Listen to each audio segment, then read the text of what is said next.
জাতীয় নির্বাচন ঘনিয়ে আসতেই দেশের রাজনীতিতে নতুন উত্তাপ। এবি পার্টির চেয়ারম্যান মজিবুর রহমান মঞ্জু জানিয়েছেন, আগামী কয়েকদিনের মধ্যেই গঠিত হতে যাচ্ছে নতুন রাজনৈতিক জোট।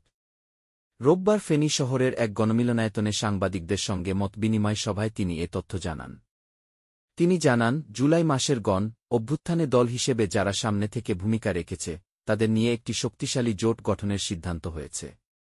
এই জোটে এবি পার্টির পাশাপাশি জাতীয় নাগরিক পার্টি, এনসিপি সহ আরও কয়েকটি দল যোগ দেবে। মঞ্জু বলেন, জোট গঠনের বিষয়ে জাতীয়ভাবে সংবাদ সম্মেলন করার পরিকল্পনা রয়েছে, যেখানে জনগণের সামনে আনুষ্ঠানিকভাবে সব ঘোষণা দেওয়া হবে। সম্ভাব্য দিনও ঠিক করা আছে, ২৫ নভেম্বর। তিনি আরও জানান, জাতীয় নির্বাচনে ফেনী ২ আসনে প্রার্থী হিসেবে তিনি ইতোমধ্যে জনসংযোগ শুরু করেছেন এবং জনগণের কাছে পরিবর্তনের নতুন বার্তা নিয়ে যেতে চান। তিনি বলেন, এই জোট কোনো সাধারণ সমন্বয় নয়, এটি জনগণের দাবির ভিত্তিতে তৈরি একটি ভবিষ্যৎমুখী প্ল্যাটফর্ম। নির্বাচনের আগেই এই জোট রাজনীতিতে নতুন সমীকরণ তৈরি করতে পারে বলেও মত বিশ্লেষকদের।